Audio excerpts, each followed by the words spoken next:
In the top stories, government to monitor the movements of fishing boats and pleasure craft.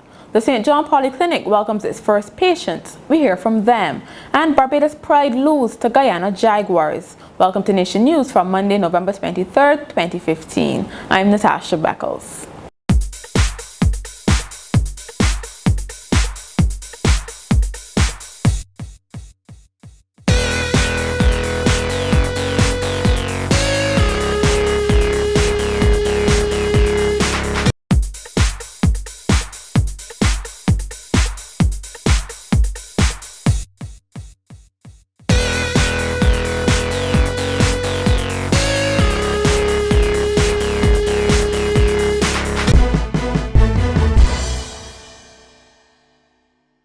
Fishing boats and pleasure craft will soon no longer be allowed to leave or enter Barbados at points other than designated ports of entry. Word of this comes from Attorney General Adriel Brathwaite, who has vowed to lead the charge to rid the island of drugs and illegal firearms. Speaking during a joint St. Philip West, South and North constituency branch meeting, Mr. Brathwaite said at present a vessel can sail to another territory without permission and return without registering.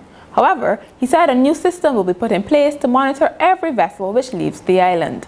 The Attorney General also said he would ask Prime Minister Reverend Stewart to move urgently to implement a common platform for recruiting officers to critical security areas. You can have a situation where a person applies to the Royal Barbados Police Force to be recruited. The police goes out, does a background check and say, we ain't touching he at all, he's a bad one. He then goes to the defense force and they do the background check and do the polygraph, etc. I say, man, you can't trust him, we're not taking him at all. So you know what the fella does then? He goes and applies to immigration and gets a job. Or he goes and applies to customs and get a job. And of course, they are all part of our security apparatus. Yes. So you must have one platform where you vet all these individuals. Correct. And we must do it with some haste. 3,000 jobs and $140 million in foreign exchange. That's what Prime Minister Reverend Stewart says Wyndham Grand Resort will bring to Barbados when it takes over Sam Lawrence Castle. Speaking at a groundbreaking ceremony for the project on Monday, Mr. Stewart said the macroeconomic implications of the project cannot be underestimated. The hotel will employ in excess of 1,000 persons after completion and is also expected to generate approximately 2,000 additional jobs in other sectors of the economy.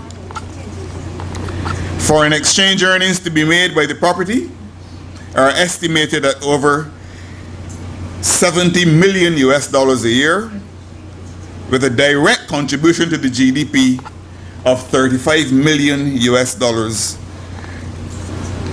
The people of St. Philip will gain social and economic benefits from the project. Residents of this parish will be able to earn income as entrepreneurs, service and produce providers, and hotel employees. After years of waiting, residents of St. John can finally breathe a sigh of relief with the opening of the St. John Polyclinic on Monday, 23 years after construction began. A Nation News team visited the Polyclinic, and the general consensus among those who attended was that despite the late opening and some kinks that need to be sorted out, they believe that all will be functioning smoothly very soon. I'm happy for the folks in St. John and for the surrounding areas. I mean, it's something we've been waiting for a very long time.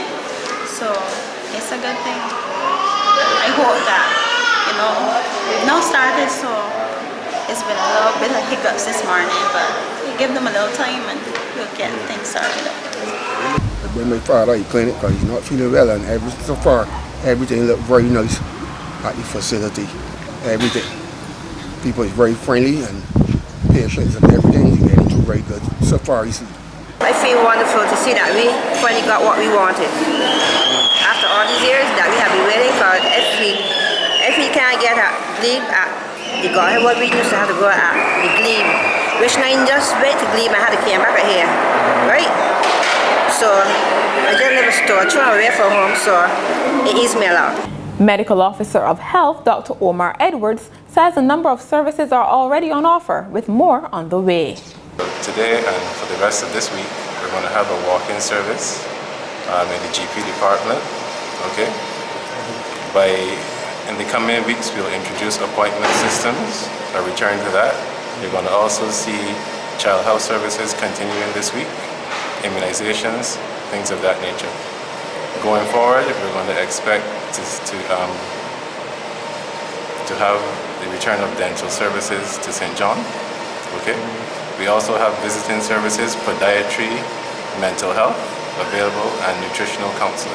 The facility, officially named the David Thompson Health and Social Services Complex, was first conceptualized in 1988. Construction started in 1992, but the facility was plagued with problems throughout the years. Attorney Hal Gollop says he was not expecting the Barbados Labour Party to expel Dr. Maria Agard behind her back. On Sunday night, not long after Mr. Gollop, Dr. Agard and co-attorney Lynette Eastman had left a disciplinary hearing at BLP headquarters in protest, Chairman Mia Motley announced the expulsion. Speaking earlier, Mr. Gollop said his client had the right to a fair trial. The point I make from the very beginning is that this is a legal procedure. It is a legal procedure. And that being the case, natural justice must be paramount. She must have a fair hearing. She reserves the right to a fair hearing. That is one of the constituent parts. And she reserves the right not to have matter. She reserves the right to be protected against bias. And that is what we are objecting against. Ms. Eastman said there was a clear issue of bias when they met to deliberate the issue. We went into this as a legal process. We didn't go into a political meeting. It's supposed to be a tribunal. We took it seriously. The three of us took it seriously. We prepared very carefully. We had our arguments and we went into the room to represent our client. And the individuals there must have known that the issue of bias would arise. I can only assume that because there were lawyers in the room and they did not seek to address it. Meanwhile, Ms. Motley said it was an issue of discipline that the National Council did not take lightly. This has not been an issue of freedom of speech or the ability to manage diverse opinions, as some have suggested. This is fundamentally an issue of discipline and respect for authority and willingness to work together in an organization with other people. Believe you me, this has not been an easy decision, nor has it been an easy route. And it is not one in which we, the members of the Barbados Labour Party, delight. Anglican cleric Reverend John Rogers has condemned the practice of vote buying. Addressing Alliance Club of Barbados South function on Saturday night, he said the problem was plaguing elections in the region. He said residents on the poverty line become pawns in a political game, while a small number of people with capital determine who the government will be.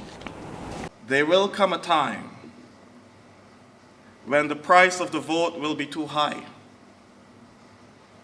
and we will not be able to pay for it.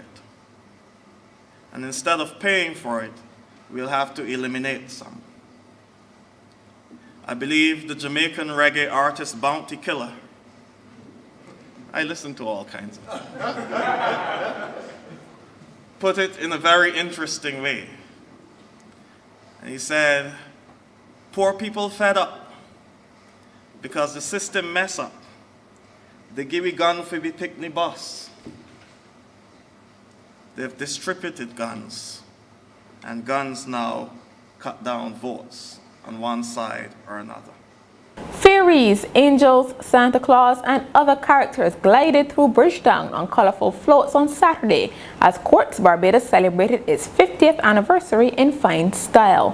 Hundreds of spectators lined the route from Queen's Park to the store's St. George Street headquarters, with many capturing the moment on cell phones and cameras or tablets. The celebrations ended with a big fireworks display.